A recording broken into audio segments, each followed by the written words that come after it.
it's not a comfortable feeling. You go outside and they start squawking, and I tell you, it was an eerie thing. It reminded me of the movie Alfred Hitchcock, The Birds. That's yeah, exactly. That movie so impressed me that I actually drove up to Bodega Bay where they filmed that movie. I just had to see where it was filmed.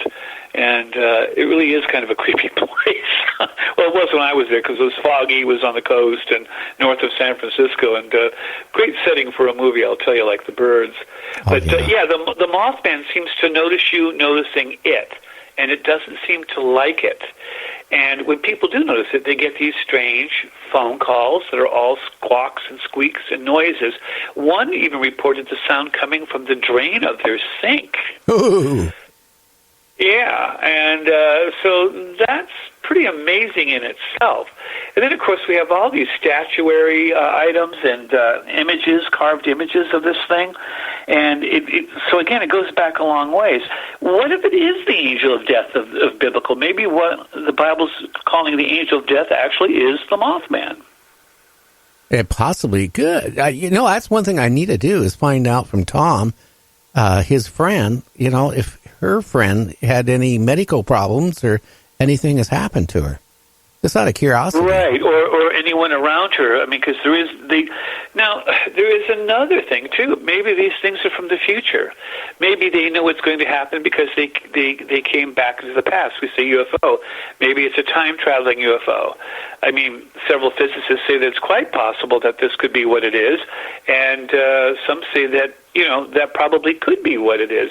It's amazing how physicists, especially quantum physicists, are really beginning to entertain the idea of time travel as being a real possibility.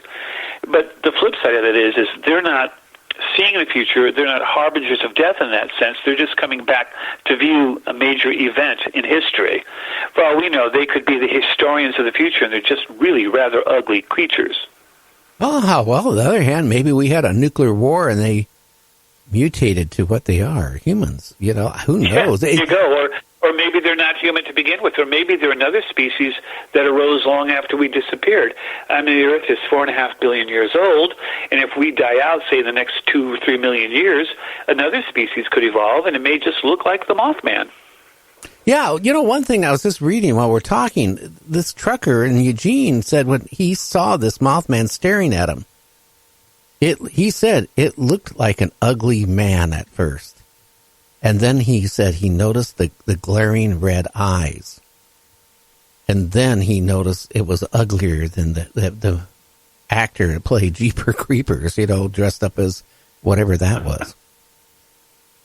Well, they don't seem to be human. I mean, they really don't seem to be human. They seem to be humanoid in that they sort of have a bipedal human shape to them, but they don't seem to be human per se.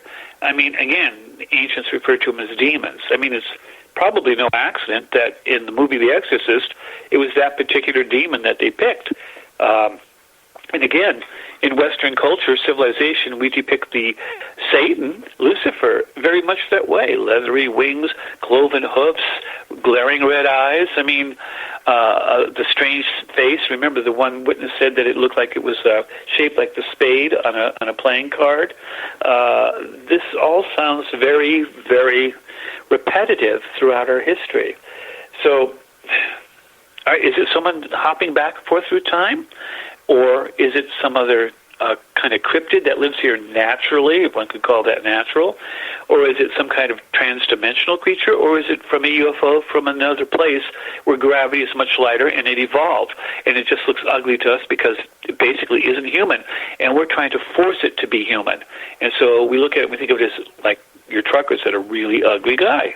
Yeah, well, I mean, I don't know. What would you do, Rob? Honestly, if you're out on a lonely road and you saw one standing in the middle of the road, are you going to stop?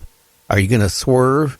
Are you going to get out, stop and open up your door and try communicating with it? What would you do, honestly? I absolutely would not get out of the car. I don't think I would stop. If it was in the middle of the road blocking my way, I might back up in one heck of a hurry. But I have to be honest with you, I'm going to be quite blunt. I would get the hell out of there. I really would. I'm sorry. I mean, there's brave and then there's stupid. And I'm amazed at it. But, of course, the thing is, these people aren't expecting to see this. So they're shocked, and of course when you're shocked and stunned, there is that moment before you can react, because you're just paralyzed with, like, what the heck is this? What am I looking at? And then maybe your mind begins to work again. You think, I got to get out of here, So, but yeah, I absolutely would not recommend hanging around if you saw one of these things, especially if they seem to eat German shepherds or cattle or whatever. I mean, and who knows about people, as we were talking about. We just don't know. And when you don't know something, I'm not going to go swimming in a lake in England because there might be eels in it. I'm just not going to do that. I don't want to run into eels, and the water may look placid and fine, but I'm not going to do it. I just think you should err on the side of caution. Get out of there. That fact that woman ran into this twice, saw this twice on her lonely trip in the middle of the night, driving to town in Texas, amazes me. She has guts like I don't believe, because if I had seen it once, I wouldn't be doing it again. I'm sorry, I would not. Would you? Well, if it's the only job you have, and from Bronco, Texas, from what I hear, there's not much employment in that area. Now, I just got a message from a lady named Misty through Messenger. She goes, why hasn't anybody got a picture of Mothman? I'm going to tell you, Misty, my experience, okay? If you see something, I don't care, UFO, cryptic, alien, or something darn right ugly, your mind takes a second to react. You're not going to think, oh, I'm going to grab my camera and take a picture. You don't think about that. I'm sorry. I don't know many people it could. Do you, Rob? Well, actually, no. I mean, if I saw something standing in the middle of the road and I'm slamming on my brakes, the last thing I'm worried about is taking a picture. However, there are not lots, but there are a number of pictures of the Mothman. There are images of it hanging off the Silver Bridge. There are images of something around the Twin Towers. There's images of it around the skyscrapers in Chicago. There are images of it on some kind of power line on some rural road. And so, yes, there are actual photos of it. Now, are these photos faked? Well, some could be, and some don't look as if they're faked. I've looked at most of them. And but there's a photo by an anonymous man driving on Route 2, seen near Point Pleasant. So there are photos of it. It's not as if we don't have photos. And of course, remember, some of these photos were taken back in the 60s and 70s, when we didn't even have computers, let alone Photoshop. So they probably weren't faked. No, back in the film day, it was really hard taking negatives and sandwiching them together to make a fake picture. Not like Photoshop, where you can just sit there and drag, click, and put in. So when you start looking at these pictures of the, 60s and 70s and 80s before digital, even Photoshop came out in the 89, 90, right around there, the first version. I tell you that, I think it'd be really hard to fake it. I mean, seriously, when you look at these ghost pictures, for example, Rob, where a couple is sitting on a couch, like in 1890, for example, and there's a ghost coming down the stairs. Well, I've been in photography as much as I have been in broadcasting. And I'm not authority in photography, but I can tell you, I shot for some major magazines through my lifetime with my photography. I can tell you that they were, how can you say, a double exposure. And it was easy to do back then with the type cameras they had. So that would be, there's that ghost. That's easy back then. But to take and put a Mothman in a picture like over a bridge or this other type of stuff, I mean, you can tell right away. Even like with those ghost pictures, you can tell what was done. It was a double exposure. I mean, so I really feel that, some of these pictures of these cryptics could be real.